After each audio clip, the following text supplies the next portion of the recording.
xigeenadiisa xildhibaanada bahda shaqaalaha warbaahinta qof kasta waxaan ku salaamayaa maqaamka iyo nasabka uu ku fadhiyo halka waxaan mahad weyn aan uga celinayaa tiimkii soo diyaariyay warbixinta quruxda badan leh sida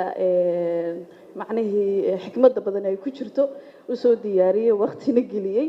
aad baan aan uga mahad celinayaa waxaan rabaa laba kalmadood inaan ku darsado kow mid waa kaftabayaaye xildhibaankii halkan soo istaagay xildhibaan barako wuxuu yiri anigoon maqlaynin gobsan lifti bay qaadatay waa si wanaagsan waa qaatay adna waxaan ku xusuusinayaa qofkii halkan soo istaagay aragtideeda lahayd xisbi ka sheekaysa dhibaatooyinka taagan inaan ahaa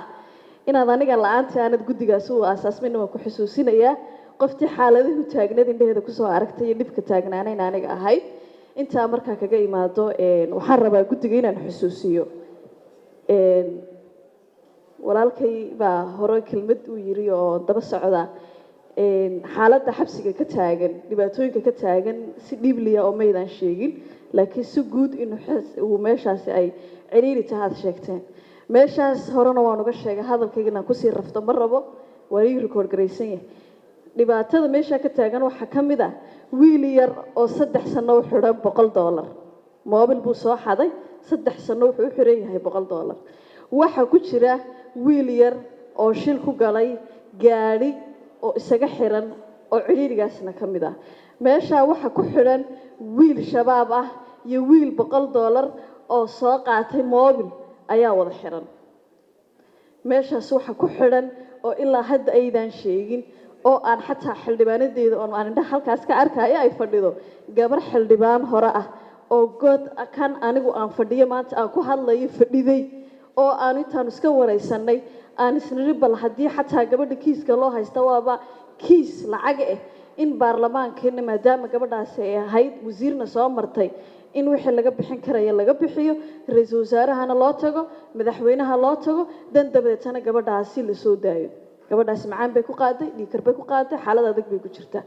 waxa kale oo ku jirta meeshaasna gabdho masaakiina ah oo lagu haysto waxaan macna darro ah oo haddii lagu sheego aad la yaabayso sidoo kale CID-da xildhibaan waa hadle aniga wixii aan soo arkan kulli ka sheekeynaya wixii kale kama sheekeynayo idinka iga fiican oo guddi ahaana sidoo kale CID-da waxaa loo geeyaa qofka dambi baadhis in la baaro kadibna maxkamadda loo gudbiyo meeshaas waxa ka jira waxa weeye waa caqabado badan baa ka taagan dhibaatada inaga haystaana waxa weeyaan qofka maamulka waqtigaas haystaa haddii wax loo sheego waxaad moodaa in qabaa'il loo weerarayo qolaha hadda soo carari doonta CID-da waxa ka taagan iyo dhibaatada ka taagan wax laga sheekeyn karo oo wax laga yaqsoonayo waxaan idin sheegayaa haddii aan si serious ah loo wada hadlin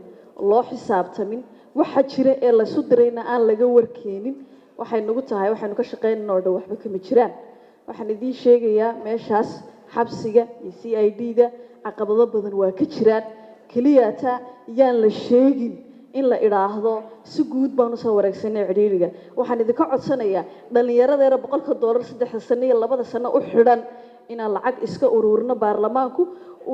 xasanaadkaaga aad ku darsato moogtahay adiga sadaqada haddaad bixiso way ku aadaysaa naftaada ku badbaadaysaa meeshaas waxyaabaha yararka ah sida moobilada dadka shilalka ku galay inaan lacag iska ururino oo dadkaas xorriyadiisa soo sii dayno ay caafimaadkooda ay u badbaadaan xaaladooda caafimaad ay u badbaado meeshaasna caafimaad kama jiro caafimaad dhaqaatiir caafimaad lama geeyo waxaan qabaa qof kasta oo ay khusayso